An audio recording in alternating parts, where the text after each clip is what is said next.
home. We are WNST, AM 1570, Towson, Baltimore, and Baltimore Positive. At some point, I think I'm going to create a new screen grab behind me on the YouTube channel with the key bridge, but I think it'd make me cry today, so I'm trying to let it low.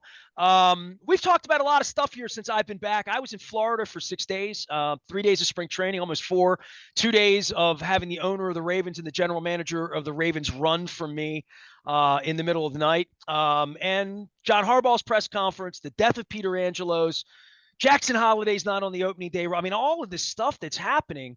And I woke up at 5:50 in the morning on Tuesday in a very loud hotel room in Lake Buena Vista, Florida. There were a lot of kids there. And I wasn't even going to Epcot. And got the text that the Key Bridge has been destroyed with links to European websites that were telling me that this was a headline, trusted European websites.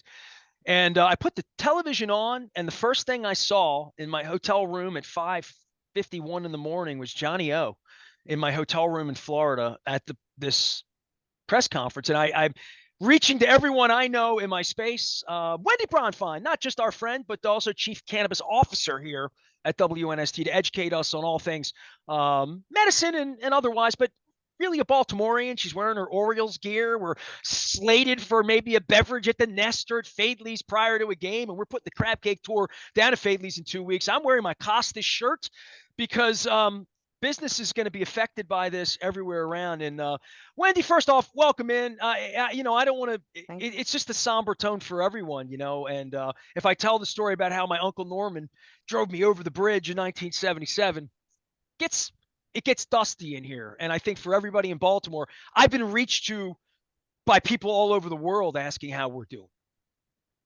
Yeah, I've fielded a lot of those calls and texts as well yesterday. I know I'm looking at this shirt now that I'm wearing, and I put it on because I was thinking about opening day being tomorrow, but I forgot how blatantly it says Baltimore across it, and I feel like it's pretty meaningful after yesterday. It's just totally surreal and unbelievable. You're from the northwest side of town, which makes you unique to the bridges and the tunnels. I had a girlfriend who grew up in Randallstown, Pikesville, Owings Mills area, and she had really never been through the McHenry Tunnel or the Harbor Tunnel because there's no reason to. If you live between, let's say, Towson and Woodlawn, there's sort of, the water's over there. Maybe I go over to Costas, take the Beltway, get some crabs or something like that. But for people on my side of town, I mean, it was visible from my bedroom window in when I lived on Kane Street in my teens. It was visible all of my childhood. It's the first thing you'd see moving anywhere high, anywhere in my territory in Dundalk, up on Fade Avenue or anywhere high. The first thing you see is the arch of the bridge. Mm-hmm. It's the first thing that lets you know you're home. I've equated it to 9/11, and people I understand the level of the tragedy, but I think there's something of seeing this visual the way thing. It crumbled. Yeah. And I flew into the airport on Tuesday evening, and I was purposely peeking out the right side. I mean, I've flown into the airport 1,000 times. I know exactly where I am. I have a Garmin, I have a GPS, and we entered from the west, so I didn't see it. I've only seen it 1,000 times on my timeline.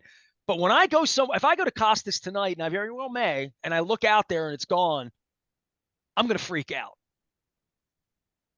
Yeah, no, I mean, I totally understand what you're saying. It is. I had a friend who happened to be at Fort McHenry on Sunday and took a picture of the bridge, which also at that moment happened to have a large, tanker container ship passing basically right through the center of it. So and then then her husband took a picture yesterday at 7 in the morning, and it was this sort of 15-hour difference, if you will, from one day to the next. It was so eerie. Yeah, the whole thing's been surreal for everyone.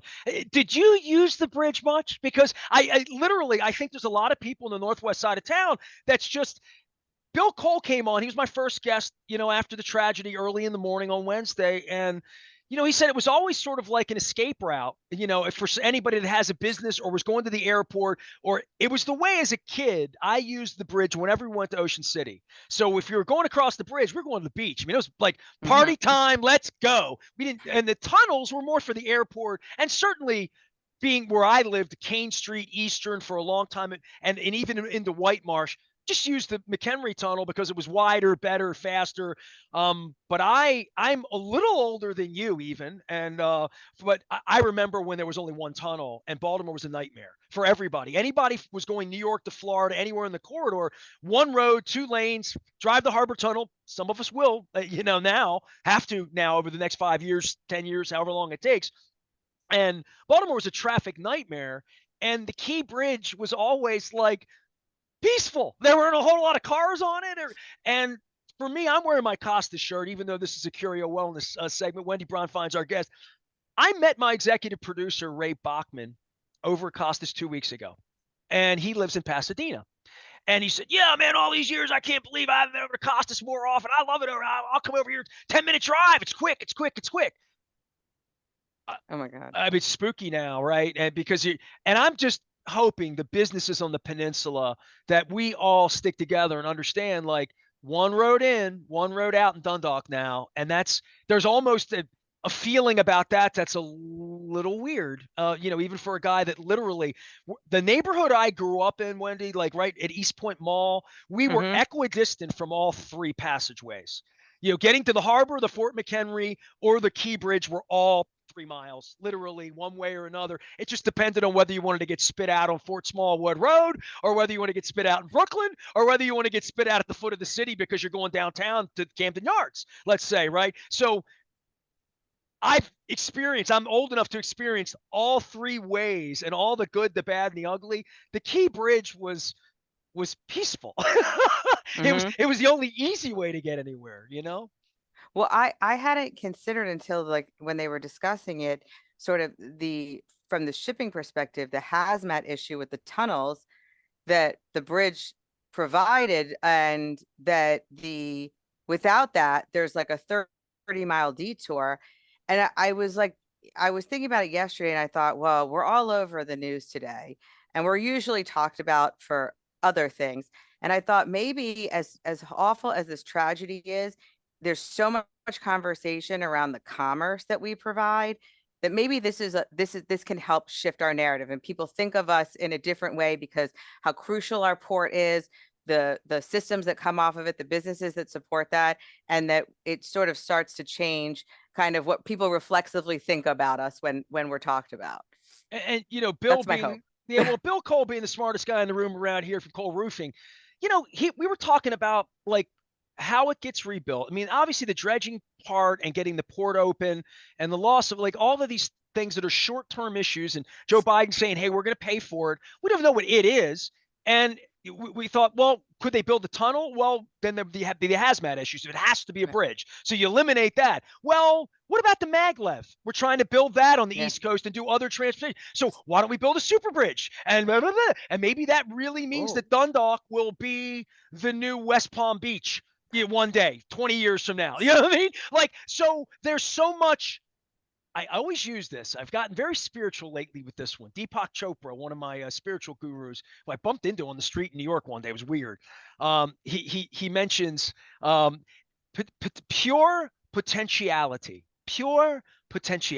right? So the potential for this as an unbelievable, unmitigated tragedy, disaster, awful, right? That we build something that's not only beautiful and pretty and Francis Scott Key would be proud of and something I'm going to want to drive over and take a picture, but something that's effective for the next 50 years, not something that was built, quite frankly, it was built to really help Sparrows Point, and Sparrows Point fell apart anyway, because that's why the road's empty all the time. The road's empty because it was wide. It was built to have as many cars as Arbutus does, but it never has because nothing ever came. And then they polluted the water, like all of that. And we have all of these really important environmental issues. We put so much. I'll get Martin O'Malley on here soon after all he tried to do with the Bay. That's his pride, and like making sure that we do this in a clean way for the Bay. But I have no doubt that we have the ability to do this better, to make it better this time around and build it for our kids and say, what's the potentiality of how awesome it can be if it's rebuilt that would really serve the community and the port and bigger boats and like all of it and cruise ships and like all of that. That's why I said West Palm, because you went out, we got to go Yeah. on a cruise to Bahamas someday. Yeah, I mean, you mentioned Sparrows Point. That was one of the things I thought of yesterday was like that whole rebirth and the Trade Point Atlantic and then the impact over there. But I totally agree with you. It's like, this you hopefully there is sort of something we can make out of it that's so much better than the tragedy that we're in right now. I ended up in like a little bit of like a rabbit hole yesterday, like reading about it, like it cost $60 million to build and it happened between these years. And then I went to the place of like, oh my God, if it took 4 years or 5 years in the 70s, how long will it take today? Because, doesn't seem like we ever get anything done quickly. And so that's like one of my hopes is like, there's a great plan and that bridge is back as soon as we can make it happen. And we don't lose like a generation over it. It's amazing. We can talk about the baseball ownership, and Peter died this week. And I'm not even talk about it. Like Peter died, Right. and this thing has so made that back page. And I mean, it's really made the Orioles back page, even though you're wearing them and we're going to get together. But the Orioles aren't going to be back page when the national anthem gets played. We're all down there and we're feeling the feels, right? Not just the baseball, but I do No, want it's definitely a positive, moment Wendy. to You're my come sponsor. You're my together. friend. Like, there's no one more bullish on the potentiality of the city than I, and standing in front of that. And we are now faced with worldwide attention. The president is giving us money, and we're doing this and that. This is Wes Moore's chance to shine and maybe become president one day if he does a good. Like, this is a real opportunity for our community in a way, in a gut punch way, to stick together and come together in a meaningful way. I would agree. Wendy Bronfein is here. She's Curio Wellness. She's the chief brand officer there. Let's talk some cannabis. That's what we do around here. We did some Appy Eddie last week. I got to get Eddie on the show. I know you're going to opening day. Maybe Eddie's going to opening day because he's a Pikesville guy, Baltimore guy, Oriole fan, all that stuff. I'm a little confused as a customer. So let's just say this. I try to do the research, as Cat Williams once said, and I try to talk to you and educate myself. But when someone comes in adult use, you know, maybe they were at a concert one time and smoked a joint back in the day, and they don't know the difference between indica sativa, hybrid, this, that. I mean, it's a science, right? And it's not an inexpensive product, as we've talked about, that you want to know what you're doing and where you are. But part of reading the back of a tin can and even taking the little camera and shooting the QR codes that they said we'd never use, and now we use them all day. I can't order food in Florida without a QR code. So we don't have a menu. Boom. I would say when I see 27%, 32%, 22%, 19%, like indica sativa, there's such an educational process for everything you do. It's one of the reasons you come on here and I try to learn about this stuff. But then there's the price point of, well, if I want 32 or 34, that really good stuff the Curio has, because that's really the business you're in, is trying to get the best stuff, that it's maybe easier, or I don't know, the economics are going 19 or 22%, but I understand how it's priced. And I want to give you some oxygen today to like talk about that, because I really don't know how and why something's 60 and something's 40 and something's on sale, and like all the pricing. I think everybody understands a sale though, and I'm sure people take advantage of it. Guilty. Yeah. Well, so I think, what drives the price to a certain extent in this market beyond kind of what would be your standard topics, right? You've got your costs of goods in terms of creating the product and selling it. But this market has really been driven by not only the overall quality of it, but particularly the potency. So that level of THC. And that can command higher prices here because people have shown that they value that. Most people, I think, when they enter the marketplace, you don't have a reference point. If you had consumed cannabis prior to a legal market through other means, you didn't have any lab results to know what was the potency, what were the terpenes present, right? This is part of that nuance where you have much more clarity to what you're using. And that In came with terms of the strain, legality, correct? I mean, it was yeah, only yes. universities and like federal studies in black holes in places we didn't know about that ever, after Nixon, that this could ever be studied or used for medicine, right? I mean, that's sort of the reason I'm doing it as a defiant thing, is to say you're helping people. For 50 years, the government wouldn't even allow you to measure any part of this to understand its potency, effectiveness, efficacy, any of these things. That's truly, and I've been in your studio, truly science. Yeah, well, so that's like the federal state conflict because it remains Schedule 1. You can't formally research it. There's one institution in the United States that's allowed to have cannabis at the University of Mississippi. They are, work in concert relative to the DEA and have that ability to do so. But what's See, you discussed just is that educated me. I didn't know that. Only one place in Mississippi. Okay. Now I know all my kids, friends' kids are going to Mississippi. Now I see them down there. I thought it was just for the Grove and Hottie Toddy and they love the Rebels, but no. Okay. I understand. Okay. but the sort of, for lack of a term, the joke of it all is that what they have there is not really representative of anything that you would see in a legal market in terms of the quality, the potency, the sort of healthy quality cure of the products. So whatever, and I think a lot of that research isn't really through the lens of, well, we want to identify why this is useful. It's more like, connected to why it is illegal. But in terms of what we do, we have a very large cultivation facility. It's about 160,000 square feet. We have multiple flowering rooms. That's the final stage of growth. Everything is in its own climate controlled zone. And the plants move through our hygienic space throughout their growing cycle. And then once the plant has fully matured, you harvest it, you dry it, you cure it. An outside lab that's licensed by the state comes in, takes samples, it's tested. It passed its testing relative to the overall safety of the product, as well as gets the lab results that tells you that potency of cannabinoids and terpenes. And then you find that information on your label when you purchase it, which is why if you walk into a dispensary and you express to the person working there what you're looking for in terms of how that is going to smell, taste, feel, what effects you'll get, they're using that information to match your request with what the strain is. So we have our flower comes under a line called exclusive. That's our premium products. It's about $50 an eighth. To your point, dispensaries are always having promotions. So a lot of people know what the retail price is, but shop relative to the deals that are going on at their preferred dispensary. But this is a product that is grown in this controlled environment that we maintain, that has a strong focus on its dry, its cure. There's a manicuring to the bud before it's packaged. And so these are, and I think you mentioned, like, why is it this potency versus that potency?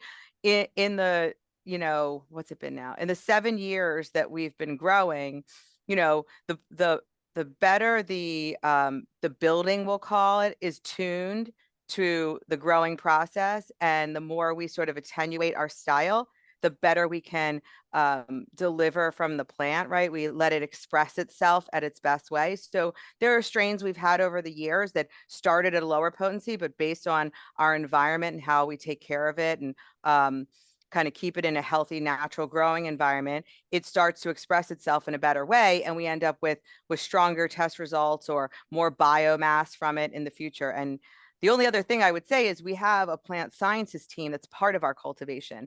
There's 2 PhD scientists on there and a team of people who really look at the overall health of our cultivars, or you might call them strains, and the approaches we take to really optimize how this garden grows. Well, if this were a Grand Funk Railroad song, like some kind of wonderful, you say, "Can I get a witness?" Yeah, I'm a witness. I went over and I put the suits on and put the little Willy Wonka white thing on my hair and like went in. And I still have questions. I mean, just the wonderment of all of it and the science of all of it. And I've toured beer plants. I've toured all sorts of manufacturing facilities and shipping facilities and liquor distributorships and all of that. They don't smell quite the way yours does. I mean, some of them smell a little different, but your place and the science that's involved there. And when someone comes into Curio Wellness or another dispensary to buy your products, or at Far and Daughter, which is your home facility just south of Timonium Road on York Road, the place I go, the place people pass across from the Nautilus Diner, it's there. So you go in and you say, all right, this is 25%, and it's 40, whatever the price point is, whatever. Yeah. And this is 32%. It's the same strain. And this is 19%, and they're selling it in, or 21%, and they're selling it in 5 packs of joints, right? Like whatever it is, right? Hmm. Pre-rolls. So the difference in the price, it is what it is. The difference in the strain is it's Blissful Wizard, it's whatever the Alien OG, whatever the thing is, that to say, oh, wow, I'll just do the 27%, a little less, or the 32. Like, what's that for a user to say, well, that's only 19 or 20, but I don't really want that, and it's cheaper. I want to have the silver oak wine or whatever. And I think we think that, like, we compare it to crabs a lot. Like, I can go to Costas, and you should. And it doesn't mean you have to get the big ones. You know what I mean? Hey, you can get But the they're smaller, good. but they're still good. Right? They're good. Right. So I guess that was my point, is when we all get a little like 22, 25, 28. How much? Well, how much? But, like, what would your advice be to folks about that number? Because it's the biggest number on the can, the percentage that, literally, and you sort of look at it and say, oh, well, that's small, medium, large, or that's below shelf, middle shelf, top shelf. We all have a delineation, or that's sirloin versus, filet mignon. I guess we could compare it in any way. But all that being said, this does have an effect. It's not the difference between I like my meat a little more lean or whatever. There is a difference between 22 and 32%, say. Yeah. And look, I think that you could have flour that's 22% and flour that's 32%, and it both could be dried, cured in a wonderful way, great aroma, visually appealing, easy on the palate and the throat, like the effects. The difference is it's one is stronger than the other. And typically, if the potency of the THC is higher, you're likely going to see the other minor cannabinoids and terpenes are lifted as well, right? Because the plant is really expressing itself to a higher level. If you're coming in new, the adage start low, go slow applies. But I would say you don't have to choose 22%. If you choose 32, like, take a hit and like wait a little bit and see what it does. Um, I think for us, we've had some strains that have tested extremely high, like 36, 37% before, which How is high just could it in some possibly ways, go? That's another question I have. yeah, I don't know the answer to that, but I mean, I would agree at some point it's probably unnecessary. But I also like, I don't totally understand all the THC chasing, because as somebody who does enjoy smoking cannabis, I like that a lower gives you kind of more longevity as a activity, like kind of a social activity, versus like coming in hot, and feeling it and then being like, all right, well, Yeah, there you go, nobody I'm wants to done. stand in a bar or concert, be on the moon. Well, maybe at a Pink Floyd concert, but like Right. in a general sense, um, look, I like to drink. I've drank too much. I think most people that have drank too much at some point. Hopefully, you didn't drive or operate machinery or do anything irresponsible, or call your ex-girlfriend, whatever stupid stuff you could do. I'm from Dundalk. I'm wearing a Costas shirt. I've done it all foolishly. I'm older than that now, and I guess that's part of the cannabis thing for me to be involved in this conversation, is to say, and I said this to you sort of flippantly 2 weeks ago. I had Miller and Coors and Bud. I never had any conversations about what it would do to you, or don't drink too much of it. If you have the sixth Right. one, you're going to be driving a porcelain bus, and you're going to feel like awful the next day, and you're like, I know the feeling of all of the hangover, and that's probably why at some point in the last decade, when my wife had cancer and Sanjay Gupta came along, that I discovered just a better way to lighten the load, lessen, take the edge off, whatever those hippie terms might be. And we got 420 coming up in a couple of weeks, so we'll get all about that on our next segment, I'm sure. But I think there's something about what's it going to do to me, and how does it make me feel? And certainly the medicinal side of sleeping better, all of the other products that you're deriving from this above and beyond. Mm-hmm. I just want to be a little stoned. Like, let's start with that and then move to, I want to X better or Y better or Z better. That's really where it comes in, and the educational part of this. But I do think the percentages can be a little confusing, a little price centric, a little bougie in some way, to say, well, this will do the same as that, or that'll, how do you want to do it? That there is a medicine and a science behind this, that because I always wondered, like, they're going to do 42%. I don't know what the point of that is, but I also don't know what the point of when I shop to say this has cannabinoids that help me and assist me.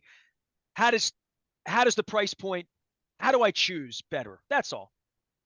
I mean, I think when you make analogies to like to wine and things like that, it does sort of work, right? Because part of the stuff with the flower is how much of a connoisseur or just somebody who is interested in sort of that visual quality and that appeal of that flower. That's really also part of what's driving it. Is it a strain that is beloved and rare, right? And that gives it kind of another tier up.